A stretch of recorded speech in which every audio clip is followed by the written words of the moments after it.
un quart. Ce que je me propose de faire avec vous, c'est de vous exposer maintenant, avant que je vous ai dit deux petites choses, ce qu'on appelle des ordres exécutifs. Je vous parlerai des ordres exécutifs dans un instant. Mais je veux retourner juste un peu en arrière. Nous n'avons pas à changer les acétates. Et je voudrais vous dire qu'à la fin de cette dernière acétate, on a dit que leur plan est l'an 2000. Je voudrais que vous sachiez que les ordinateurs, à peu près partout dans le monde entier, ont été programmés pour cesser de fonctionner le 31 décembre 1999. La Bible nous dit qu'il voudra changer la loi et les temps. Et si vous voulez réorganiser les ordinateurs, on estime qu'il en coûtera tout près de 600 milliards de dollars.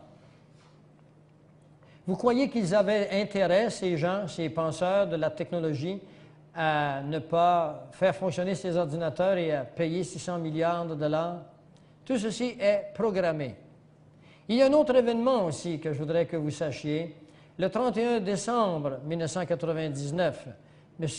George Bush, son épouse, et quelques grands de ce monde ont une réunion bien précise dans la pyramide de Giza. Et là, il est supposé d'inaugurer l'ère de la lumière. Vous connaissez que c'est la lumière luciférienne, évidemment. M. George Bush fait partie d'une société qu'on appelle Skull and Bones Society, avec des initiations très particulières. Et il fait également partie des Bilderberger, de la franc-maçonnerie internationale. Ce sont nos hommes politiques qui sont là, ainsi que M. Bill Clinton, qui est membre de la franc-maçonnerie internationale et qui est membre des Bilderberger. Mais il y a un événement plus spécial, c'est que le 31 décembre 1999, ces hommes dans la pyramide de Giza vont avoir un grand party. Et si vous voulez aller au party, ça coûte 10 000 $ par personne. Le petit roi de la Jordanie, par exemple, est invité, puis il a déjà payé ses dus. Puis il y a beaucoup d'autres grands personnages de notre monde qui y seront.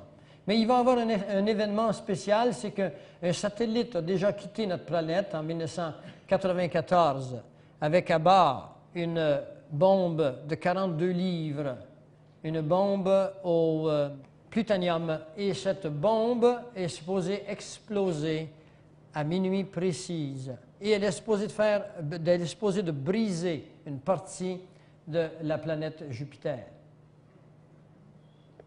La Bible nous parle d'étoiles qui tombent du ciel au début des tribulations. Est-ce que ce sera Dieu qui le fera ou les hommes? Vous n'avez pas l'impression que la colère de Dieu commence en même temps que les hommes, eux, veulent détruire cette planète pour vraiment justifier leur position en haute stature de la tour de Babel? Maintenant, les ordres exécutifs. Eh bien, que sont les ordres exécutifs? Ce sont des lois établies par les présidents des États-Unis sans passer par le Sénat ou le Congrès. Ils sont anticonstitutionnels, ils sont des actes de trahison. Les Executive Orders n'ont rien à voir avec la Constitution américaine. Elles ont été faites par des présidents et elles n'ont rien à voir avec la démocratie. Je vais partager avec vous maintenant un certain nombre d'ordres exécutifs qui ont été préparés par le gouvernement américain et qui sont prêts à entrer en action parce que les groupes qui sont appelés à être responsabilisés pour la consécration de ces ordres exécutifs sont sur place, entraînés, ils n'attendent que cela. Le premier, c'est le PDD numéro 25, passé le 3 mai 1994. Le PDD, ça veut dire le Presidential Directive Decision. Presidential Directive Decision. Décision directive présidentielle. Eh bien, le président de l'époque, qui était qui en 1994? Pardon? Eh bien, a passé une loi qui a fait ceci. Il a remis les 5 branches du militaire américain, tombez pas sur le dos, sur les commandes des Nations unies. N'oubliez pas que les États-Unis ont toujours été un pays en lui-même, indépendant. Les Nations unies appartiennent à aucune nation. C'est un groupe d'hommes, une administration mondiale. La marine, l'armée et l'aviation américaine n'appartiennent plus aux Américains. Elle appartient désormais aux Nations unies. Lorsque M. George Bush décida de faire la petite guerre du Golfe, qui fut une guerre politique pour démontrer sa puissance, pour être réélu, tel que M. Clinton vient de le faire en tuant des Kurdes dans le but de se faire élire, parce que ces hommes n'ont aucune pitié de l'homme. Ces hommes, vous et moi, sont considérés comme étant des goyines, c'est-à-dire du bétail humain, pour ces hommes qui ont une formation très spéciale qui vous sera livrée dans cette cassette, parce que je n'ai pas le temps de tout faire ici ce soir. Eh bien, ces hommes ont remis par des executive orders les branches militaires aux Nations unies. Deuxièmement, EO, quand on parle de EO, on parle de Executive Order, le numéro 10-995. Tous les médias d'information peuvent être saisis par le gouvernement fédéral. La minute où le président prend son téléphone, sans passer par le Sénat, sans passer par le Congrès, irrespectueuse de toute loi constitutionnelle, de toute forme de démocratie, cet homme a en lui le pouvoir de prendre son téléphone et d'appeler un tel monsieur, puis dire « Passez à l'action, exécutez l'ordre 10-995 ». 24 heures après, tout exécuté. Aucun média d'information ne publiera autre chose que ce que le gouvernement décide de publier. Et une population ignorante des choses se soumet entièrement à tout ce que les gouvernements le feront. L'Executive Order numéro 10-997 saisit des pouvoirs électriques, propane, charbon et gasoline. Comment vivons-nous l'hiver? On vit avec de l'électricité, du propane, du charbon et de la gasoline.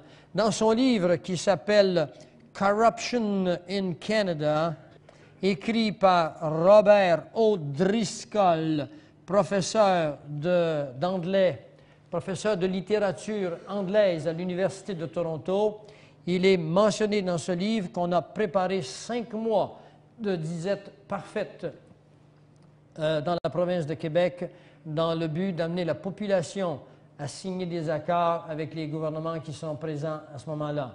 Robert O'Driscoll a écrit plus de 15 classiques.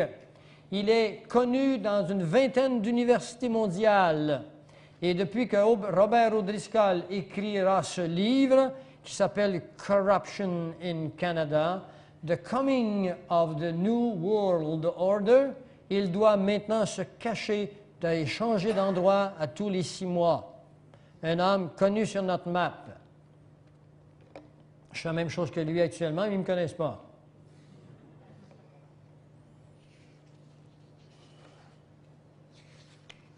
Executive Order numéro 10-999 saisit de tout type de transport et contrôle des ports et des autoroutes.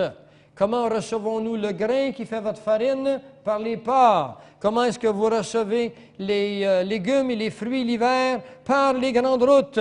Ils les saisiront. Ils mettront fin à ce qu'on peut appeler l'ordre commercial d'une société.